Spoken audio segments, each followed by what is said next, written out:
Okey, kita semakin menghampiri ke kawasan 3 buah masjid. Yang tertua yang terdapat di sebelah sahaja Masjid An-Nabawi Asy-Syarif di Madinatul Munawwarah. Okey,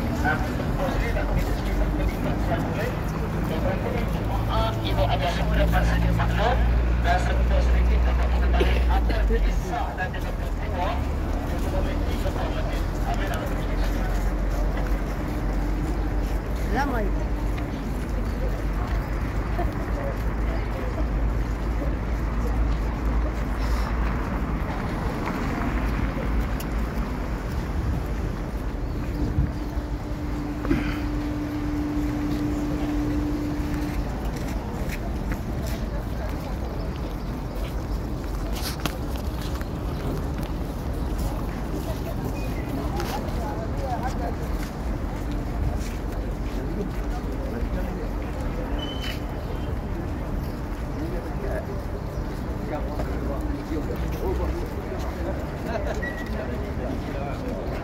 Bawa kayu.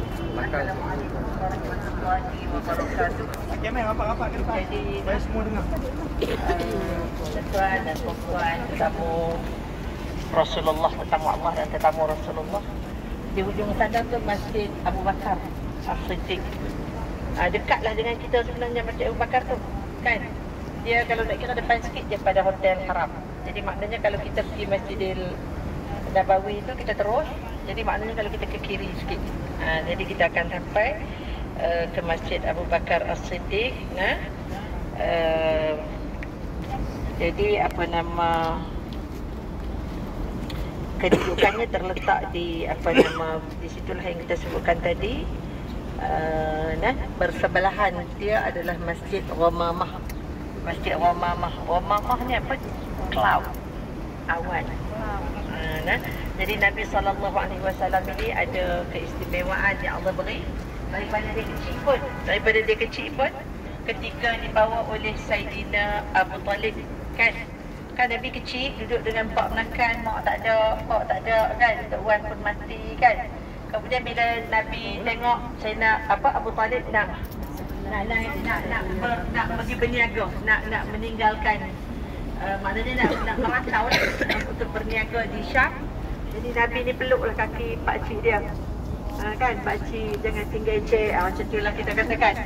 Jadi Saidina Abu Talib ni, ini satu pelajaran bagi kita dengan anak yatim ni, bukan tak sayang anak dia, tapi dengan anak yatim ni dia jadi kita rasa kasih tu tentu. Yang kedua, simpati lebih.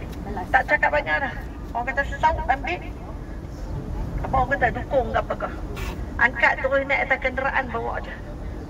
Jadi begitu jadi maknanya sehingga bila sampai di Syam, ketika mereka berehat, ada seorang padri ataupun kita panggil apa, priest, apa, ahli kitab, guru ahli kitab ni, bila dia tengok, dia duduk perhati orang datang, sebab dia telah mendapat berita akan datang Muhammad tu dengan tanda-tandanya yang tersendiri. Jadi maka salah satu tanda yang menyebabkan dia memerhati awan yang mengikut perjalanan rombongan tersebut, yang bernama Buhaira, kan. Jadi akhirnya dia minta kepada Abu Talib tolong bawa balik Nabi Muhammad, kerana kalau diketahui oleh pendeta-pendeta yang lain, maka mereka pasti akan membunuhnya. Jadi tak pelik tau, sebab orang Yahudi kalau kita baca dalam Quran surah Al-Baqarah tu, ya Allah, kalau Nabi-Nabi tu datang bawa berita yang lain, sak je dia bunuh. Ataupun dia dustakan tu biasa, bunuh tu sampai beribu-ribu. Jadi begitu. Jadi sama juga di sini. Bila Nabi datang, maka awan mengikuti. Maka di situlah dinamakan Masjid Al-Ghamamah. Dan yang sebelah ni masjid apa Ustaz? Lupa dah ni. Mana? Sayyidina Ali. Sayyidina Ali karramallahu wajhah. Jadi karramallahu wajah. Kenapa disebut karramallahu wajah? Kerana Sayyidina Ali ini wajahnya itu dimuliakan oleh Allah Subhanahu Wa Taala, kerana sekali pun dia tak pernah menyembah berhala. Sayyidina Ali ni daripada kecil dia memang cerdik. Sebab tu Nabi SAW kata, kalau aku ni kutub khanah, budak-budak baru ni tak tahu kutub khanah, tahu tak apa dia? Perpustakaan. Kutub tu kitab. Kitab-kitab. Khanah tu simpanan, mungkin bahasa Urdu kita ambil ikut, tak tahulah no. kutub khanah kan. Jadi maka Ali adalah kuncinya. Jadi apabila Rasulullah SAW mendapatkan Islam, maknanya mendapatkan Islam balik, tentu cerita pada Sayyidatina Khadijah. Sayyidatina Khadijah orang pertama yang memeluk Islam. Jadi orang yang pertama memeluk Islam adalah wanita. Kemudian diikuti oleh Sayyidina Ali karramallahu wajhah. Kemudian yang ketiga baru Sayyidina Abu Bakar As-Siddiq. Jadi maknanya dia dengar tutur dia boleh fikir. Jadi inilah masjidnya. Jadi kawasan yang kita berada ni adalah kawasan laluan para sahabat. Rumah dia keliling-keliling sini je. Jadi kita lalu-lalu ni maknanya kita memang orang kata menjejaki. Sebab tu Imam Malik, imam pertama dalam mazhab kita Imam Malik. Kemudian Imam Malik imam apa? Dia ada keturutan. Lepas Malik baru Hanafi. Lepas Hanafi baru Syafi'i dulu. Lepas tu baru Hambali. Jadi di antara mereka ni berjumpa satu sama lain. Dan mereka tak bergaduh pun tentang perbezaan pandangan itu. Dia tak nak berjalan, tak nak naik kuda, tak nak pakai kasut. Kerana apa? Kerana memuliakan Nabi SAW. Takut terpijak jejak-jejak Nabi. Tak adalah ini kezuhudan mereka. Taklah disuruh kita pun buka kasut. Tak. Jadi maknanya bagaimana meletakkan kemuliaan, kecintaan kepada Rasulullah, maka sepatutnya kita demikian. Saya pun saja nak cerita semalam duduk kawan dengan Pakistan, kawan dengan Mesir, banyaklah sembang macam ayah ini, capak-capak lah. Jadi kan bila sembang-sembang tu kan, jadi budak-budak Pakistan yang muda tu ajak pakat gambar. Okey, saya ajaklah seorang ibu Pakistan yang ambil gambar sama. Kemudian dia bisik dengan saya. Saya faham walaupun saya tak faham bahasa Urdu. Dekat jantihu merah nam hai boleh juga. Kus tak tahu, kus tak tahu. Merah nam hai, nama kamu apa kan? Tahu juga kan. Jadi saya rasa malu. Hormat Masjid Nabi. Saya pun rasa jadi malu. Saya pun dah tak gampak dah dengan mereka tu kan. Jadi begitulah. Maknanya kita pun cuba-cubalah memuliakan Rasulullah SAW. Memang kita datang ni dah memuliakan, tapi kita jagalah akhlak dan adab kita, insya-Allah. Jadi sekurang-kurangnya inilah orang yang penting dalam kehidupan Nabi SAW. Sebab tu kita ada orang tanya, kenapa Nabi tu jadi menantu Sayyidina Abu Bakar? Kenapa jadi menantu Sayyidina Umar? Kenapa menantukan Sayyidina Osman sampai 2 kali? Sayyidina Ali pun menantu semua keliling. Jadi sebenarnya untuk memelihara sesuatu kekuatan, kita nak bina satu organisasi, mesti orang yang terpercaya di kalangan kita. Yang tu kita pegang, orang yang terpercaya. Ini bukan nepotisme. Ini bukan nepotisme. Tapi ini kita nak membina kepercayaan, membina keyakinan sehingga organisasi ini boleh naik dan kukuh hingga melebarlah sampai kepada kita. Jadi sebab itulah saya ni, orang perempuan lagi kena teriak banyak bila ingat Nabi. Kerana kalau tidak kita ni duk ada kelas ke-10, kelas ke-20 ke tak tahu. Sampai maknanya suami mati, anak boleh warisi mak tu. La ilaha illallah, sikit kepala. Baca apa otak dia dicek.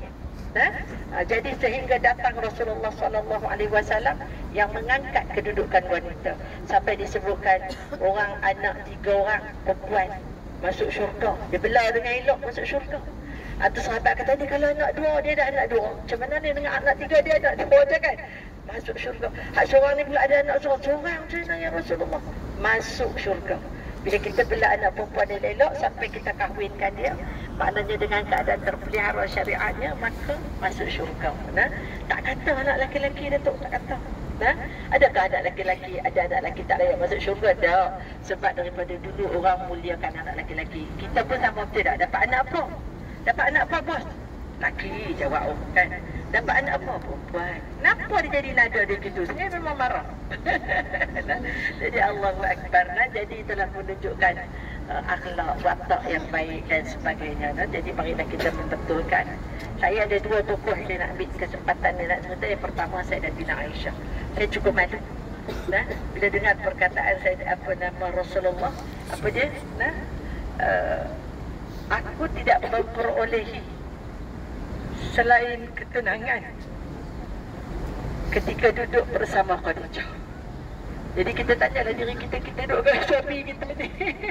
Jadi kita ni bagi jadi ribut ke, bagi jadi tsunami ke, apa ke. Nah?